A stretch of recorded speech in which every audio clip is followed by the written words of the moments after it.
This podcast is sponsored by Talkspace. You know when you're really stressed or not feeling so great about your life or about yourself? Talking to someone who understands can really help. But who is that person? How do you find them? Where do you even start? Talkspace. Talkspace makes it easy to get the support you need. With Talkspace, you can go online, answer a few questions about your preferences, and be matched with a therapist. And because you'll meet your therapist online, you don't have to take time off work or arrange childcare. You'll meet on your schedule, wherever you feel most at ease. If you're depressed, stressed, struggling with a relationship, or if you want some counseling for you and your partner, or just need a little extra one-on-one support, Talkspace is here for you. Plus, Talkspace works with most major insurers, and most insured members have a $0 copay. No insurance? No problem. Now get $80 off of your first month with promo code SPACE80 when you go to Talkspace.com. Match with a licensed therapist today at Talkspace.com. Save $80 with code SPACE80 at Talkspace.com. You just realized your business needed to hire someone yesterday. How can you find amazing candidates fast? Easy. Just use Indeed. Stop struggling to get your job post seen on other job sites. With Indeed sponsored jobs, your post jumps to the top of the page for your relevant candidates, so you can reach the people you want faster. According to Indeed data, sponsored jobs posted directly on Indeed have 45% more applications than non-sponsored jobs. Don't wait any longer. Speed up your hiring right now with Indeed. And listeners of this show will get a $75 sponsored job credit to get your jobs more visibility at Indeed.com/kidsandfamily. Just go to Indeed.com/kidsandfamily right now and support our show by saying you heard about Indeed on this podcast. Terms and conditions apply. Hiring? Indeed is all you need. Welcome to Playful Beginnings, a podcast about the magic of play therapy for therapists, students, and anyone interested. In our podcast, we'll explore the deeper understanding of play therapy and the skills we use when working with children. We hope to help you understand the why behind what we do and how it helps kids heal and grow. I'm Dr. Christy Opiola, a working play therapist and university professor in North Carolina.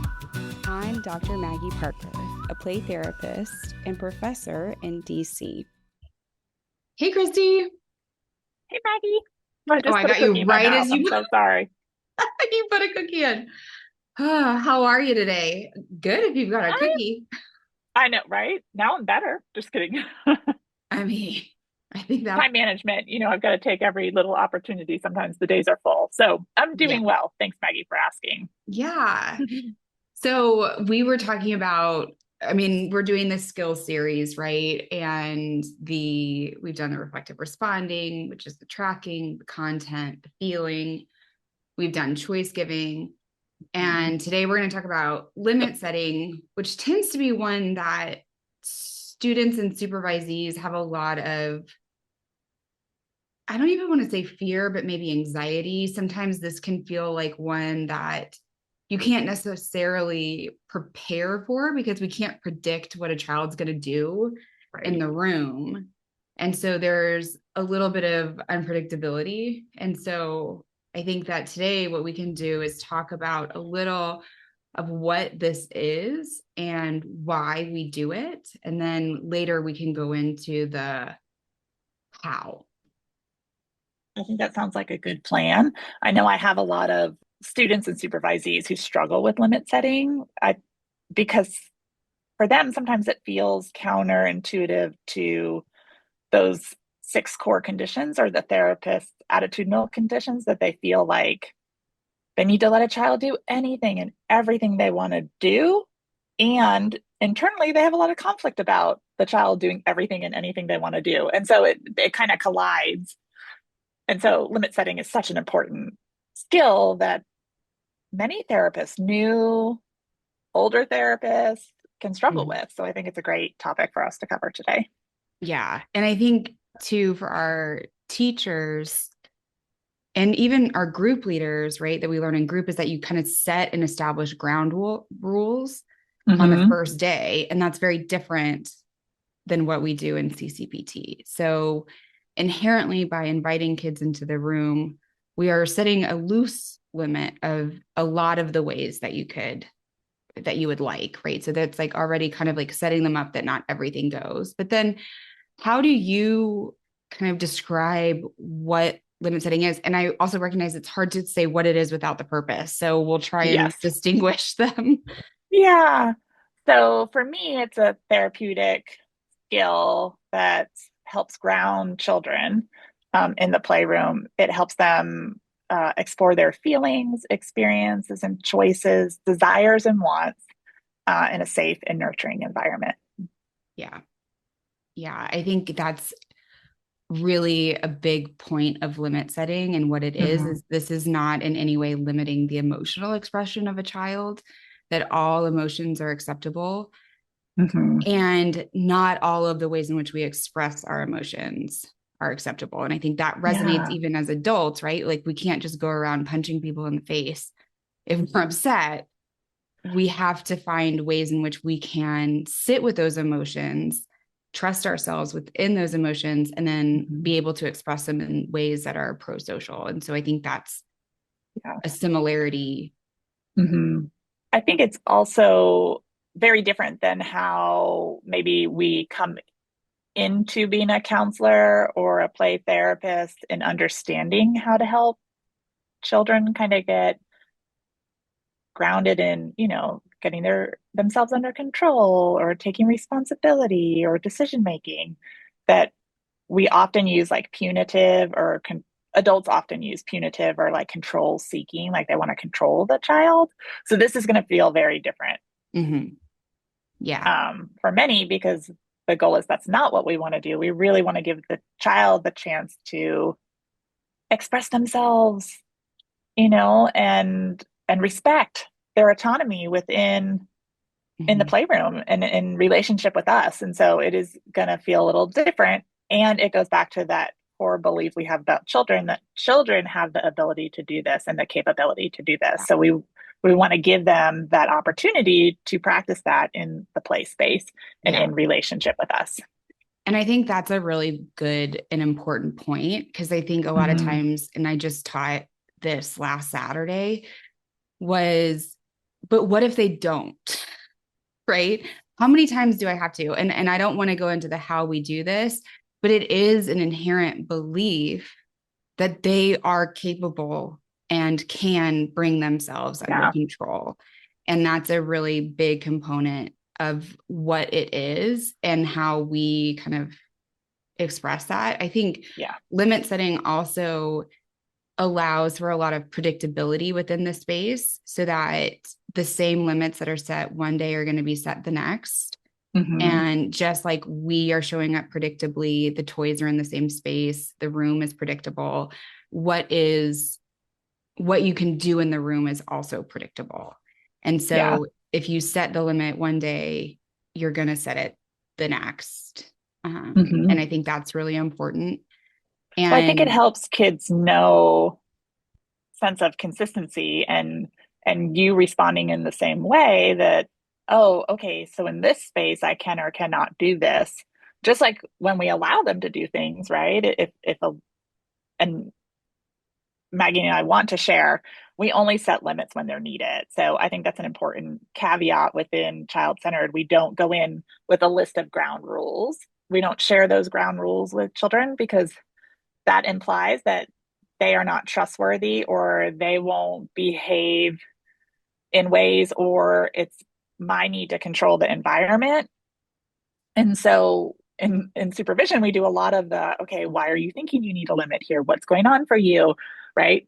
How does it meet one of these criterias, or kind of whatever's happening, so that the child can be as successful, right, with as much freedom as possible in the playroom, because we do want them to have the experience of making decisions and being able to share with us what's going on in their world without feeling like they have to tailor that in certain ways. So by not putting up ground rules, we give them more permission to and more freedom to really come into the session in relationship with us and share as much as they're needing to. Yeah.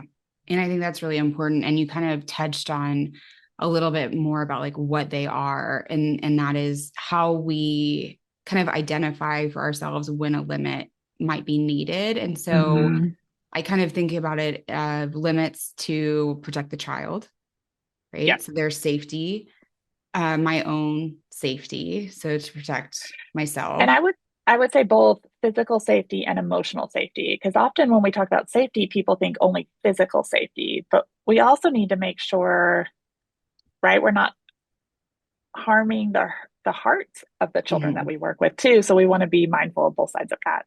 Absolutely. Yeah. And then to protect the room and the toys, right? Toys Hmm. aren't for breaking. And Yeah. you touched that on that in last week's episode on choice giving and the scalping of baby dolls. Oh yeah. I was like, I think I shared this You before. did. You did. And again, it goes to the point of how it's really hard to tease these apart. But How yeah. they're really all integrated together. Yeah. And the belief systems remain the same. But Yeah. yeah. So, and then also, I think the last one that I really think about is how is this protecting our relationship?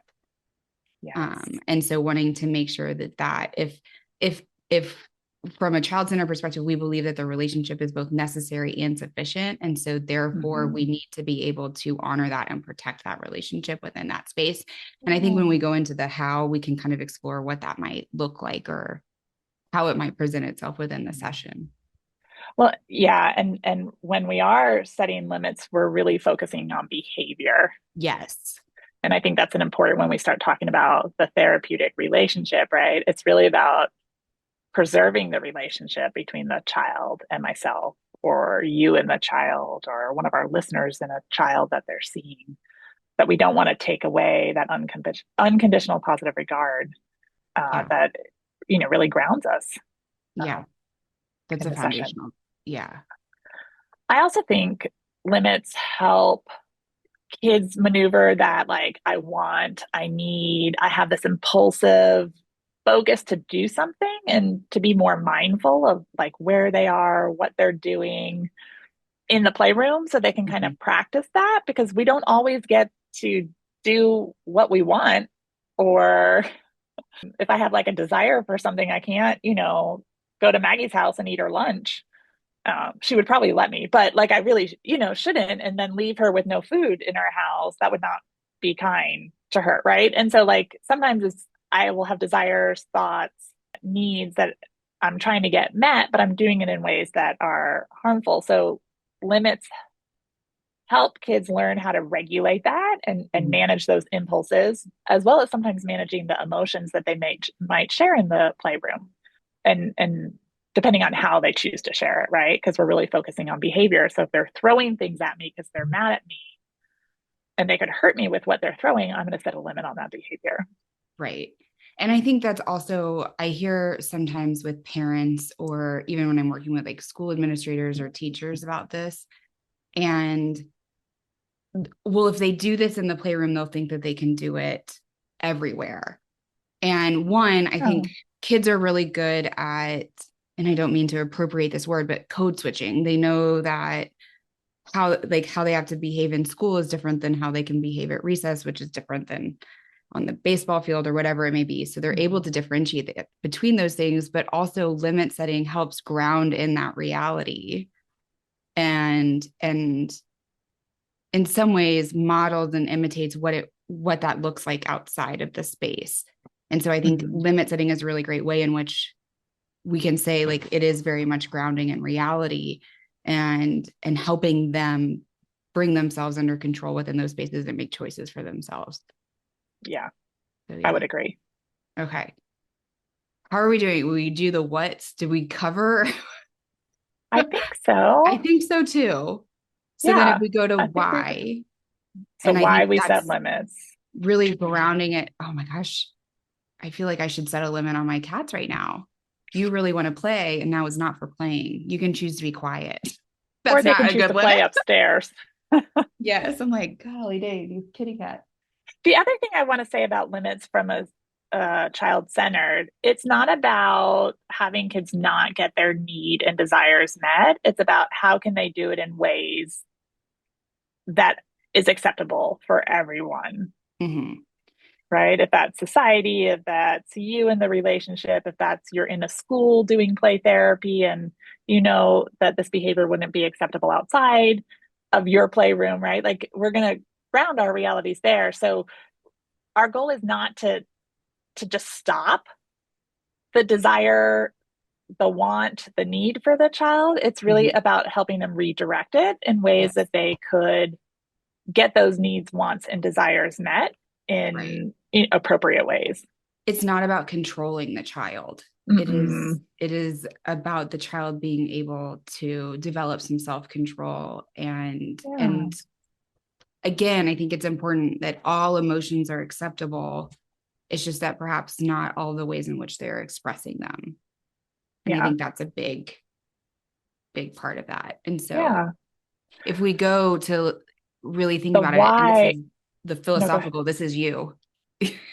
Well, I was going to say, it's going to sound repetitive. So I do want to say that as we jump into the why, because I think we've covered this. We're just going to kind of spell it out really easily for you, right?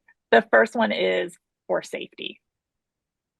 That's why we set limits. We want the child to remain physically and emotionally safe, not only in our space, but in relationship with us. The next one is sometimes kids' behaviors are challenging. And for us as therapists, right, one of our goals is to convey unconditional positive regard for the child. And so limits help us to continue to provide unconditional positive regard and prevent us from having resentment, avoidance, frustration, annoyance with at the child. And so that might be why we would set a limit. And then, as Maggie shared earlier, we really want to be predictable for kids. We know that as we are more predictable, it lets the kid know that this space is really constant, so that when they're in relationship with me, they'll know what they're going to experience. I'm not going to be someone they're like, is Christy going to be kind or unkind today? Is she going to try to control me or not control me today? So limits help us remain predictable for the kid. And when the space is... This podcast is sponsored by Talkspace. You know when you're really stressed or not feeling so great about your life or about yourself? Talking to someone who understands can really help. But who is that person? How do you find them? Where do you even start? Talkspace. Talkspace makes it easy to get the support you need. With Talkspace, you can go online, answer a few questions about your preferences, and be matched with a therapist. And because you'll meet your therapist online, you don't have to take time off work or arrange childcare. You'll meet on your schedule, wherever you feel most at ease. If you're depressed, stressed, struggling with a relationship, or if you want some counseling for you and your partner, or just need a little extra one-on-one support, Talkspace is here for you. Plus, Talkspace works with most major insurers, and most insured members have a $0 copay. No insurance? No problem. Now get $80 off of your first month with promo code SPACE80 when you go to Talkspace.com. Match with a licensed therapist today at Talkspace.com. Save $80 with code SPACE80 at Talkspace.com. Consistent and we are predictable for the kids, then there is more relational safety and trust within the relationship. So kids can know what to expect. Just a cute little story. I see a kiddo who is 10 chronologically, but not 10 emotionally or socially in my play space. And the other day in session, I forget what she did, but the kiddo came over and sat on the couch with me and gave me a big hug. And she's like, I knew you were going to say that.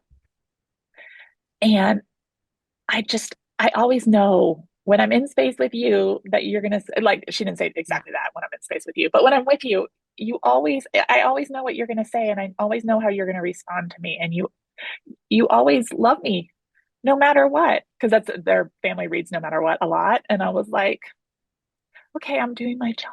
Because sometimes we need that gentle reminder. Yeah, because sometimes being a play therapist is hard work. It's not always confirming that you're on the right track. And for some of my kids who've had bumpy roads, sometimes I'm like, what am I doing? So it was a kind thing to hear from my client, but so I am predictable. I am consistent. And she knows what our relationship is going to be like. So she has a lot of trust coming in. So she's willing to share more because she trusts that I'm really going to support her in her space, right? Or if she gets out of line, then I'm going to help her, right? Redirect that energy and still get her need met. I'm not going to deny her need or ask her not to feel that way or anything like that. So she knows that in relationship. And that's where I think limits can be really helpful. Well, and it's really going back to not just the core conditions of how we present and allowing us to be able to present with that unconditional Yeah. positive regard, that empathy, that genuineness, Mm-hmm.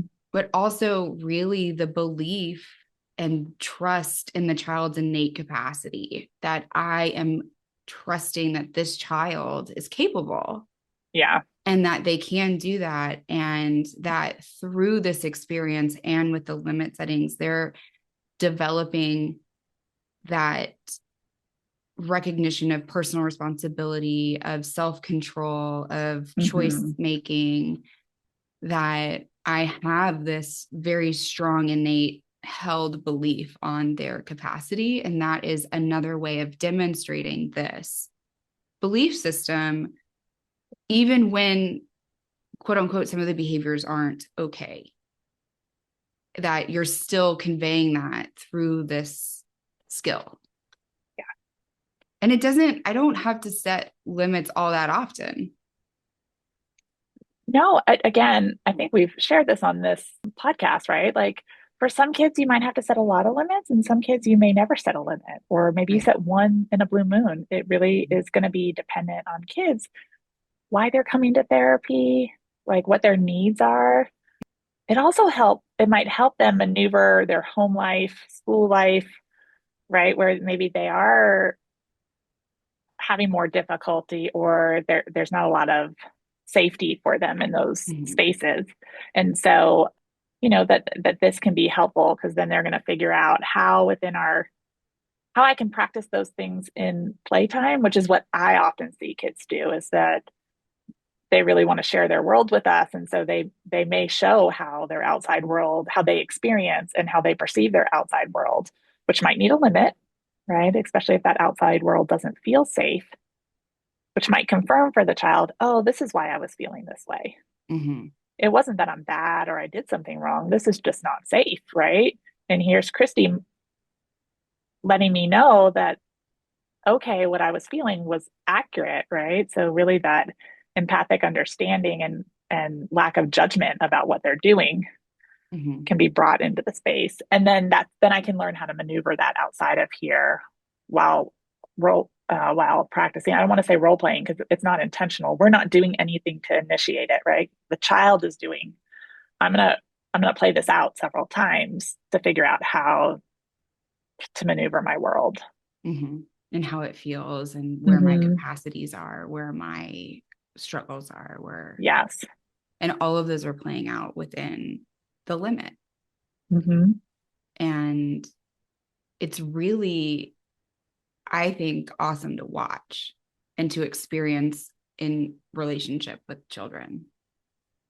Um, It's always, I think we don't trust children enough.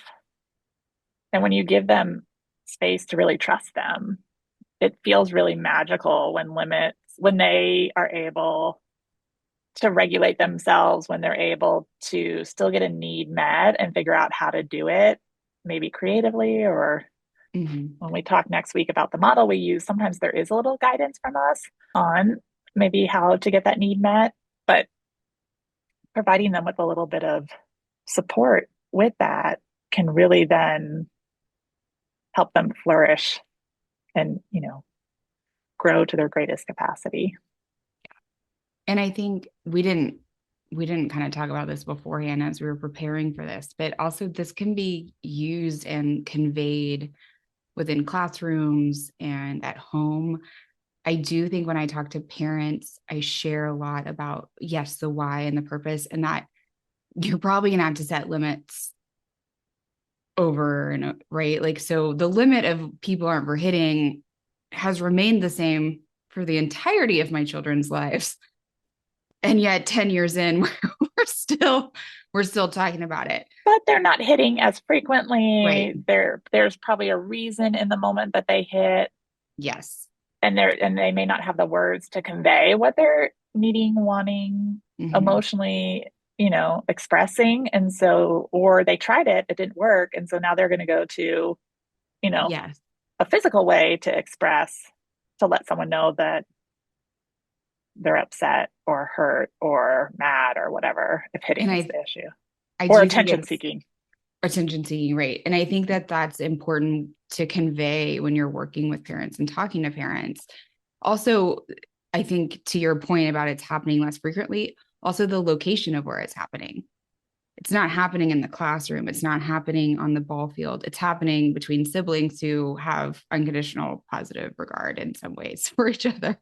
Yeah. Which I think is family relationships play out really differently than other relationships. And I think that makes sense too for adults to recognize that we usually give our truest self and our perhaps the things that would require limits in the real world to our partners, our parents, Yeah. our closest friends. You know, Christy gets a lot, not usually directed at her, but a lot of like, that I can't do in other spaces because I know that she accepts me. And so I think reminding parents too is when we're setting limits that where and how and with whom often shifts, even if it's still happening in other spaces. And so recognizing the wins of limit setting as opposed to completely eradicating a certain behavior, I think is important. Yeah. I also, when I'm working with parents or working with students, sometimes I do a lot of exploration, or if I'm working with teachers, why are they wanting a child's behavior to change? Like, what about this behavior is problematic or causing them distress? Or, like, what is their purpose? Because sometimes it's more about feeling out of control. And so I also do some, not only teaching, but I also want to do a lot of reflecting with parents and really listening to what their need is or how this behavior is impacting them, right? Mm-hmm. And then how do we help your child learn this skill at home?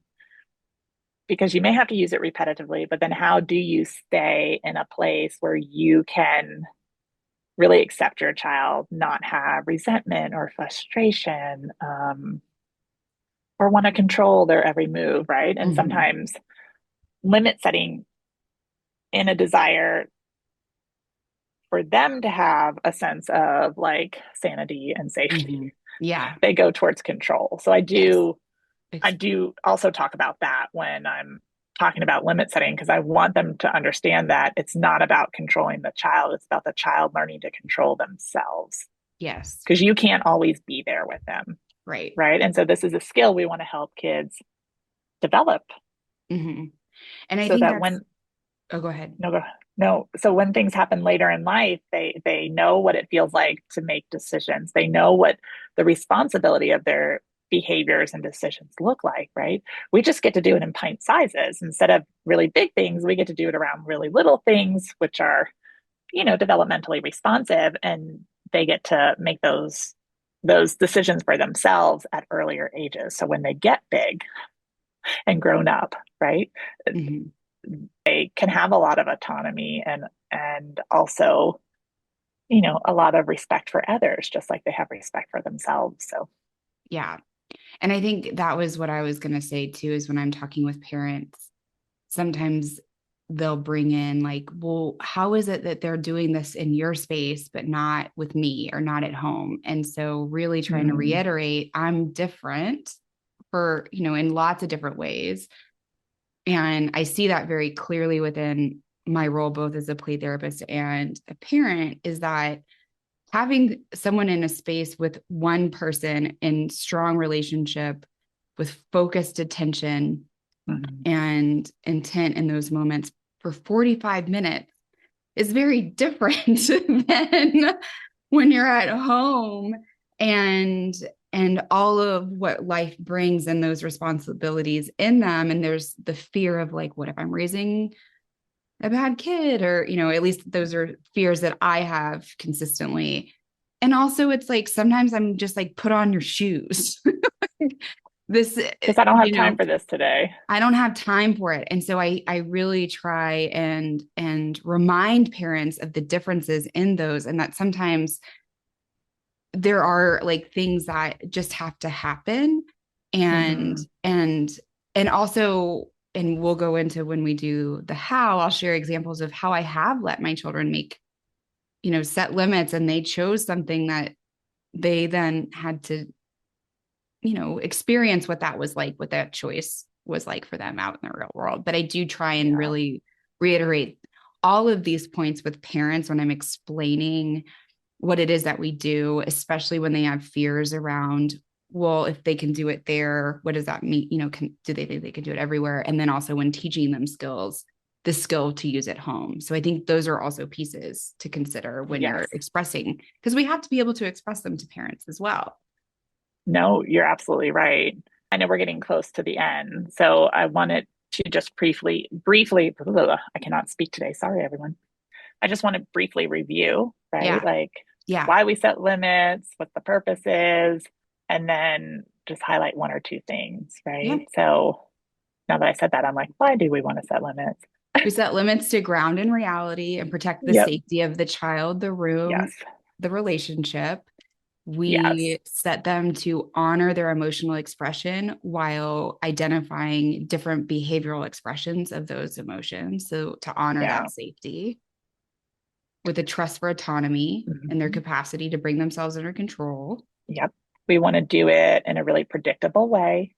We want to be consistent for kids so that they're not having to constantly evaluate, in this moment, how would you respond? It also lessens power struggles if you're consistent, by the way. I also want to make sure that we're matching our limits to the child's developmental level. We didn't talk about that earlier. That's a great one. But sometimes we forget. Give too big of a limits to too little of a kid, or we give too little of a limits to too big of a kid. So we do need to be thoughtful about setting limits to the capacity of the child and their developmental ability or level, and not always chronological, right? Some of our kids are going to come in and may need more support or less support, how we set limits and the choices that we give them in the moment. And congruence and empathy within those spaces too, I think. Yes. Always trying to maintain those things. Yeah. We want to be the same for our kid as much as we can every week, right? So we have to work on ourselves as well as presenting ourselves. Well, thank you, Christy. This has been really helpful and an in-depth exploration. Yes. Thanks, Maggie. We appreciate everyone who's tuning in. Please remember to check us out on all the socials. You'll find us under Play Therapy Space. You can also go to our website, which is playtherapyspace.com. It's right above me here. And you can also email us. We'd love to hear from you guys. So if you have ideas, you like something that we shared, please let us know at info@playtherapyspace.com. Or you can email us personally if you want to talk specifically to Maggie. You can email her at maggie@playtherapyspace.com. Or if you want to speak with me, at christy@playtherapyspace.com. We look forward to seeing you guys next week, as well as hearing from anyone who is interested in touching base with us. And please don't forget to like and subscribe below. Yep. Thank you, Christy. Bye. Bye.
Weight loss solutions are not one size fits all. Hers makes it simpler to get started and stick with a weight loss plan, backed by expert-guided online care that puts your weight loss goals first. These include oral medication kits or compounded GLP-1 injections. Through Hers, pricing for oral medication kits start at just $69 a month for a 10-month plan when paid in full up front. No hidden fees, no membership fees. You shouldn't have to go out of your way to feel like yourself. Hers brings expert care straight to you with 100% online access to personalized treatment plans that put your goals first. Reach your weight loss goals with help through Hers. Get started at forhers.com/4u to access affordable, doctor-trusted weight loss plans. That's forhers.com/4u, forhers.com/4u. Paid for by Hims and Hers Health. Weight loss by Hers is not available everywhere. Compounded products are not FDA approved or verified for safety, effectiveness, or quality. Prescription required. Restrictions at forhers.com apply.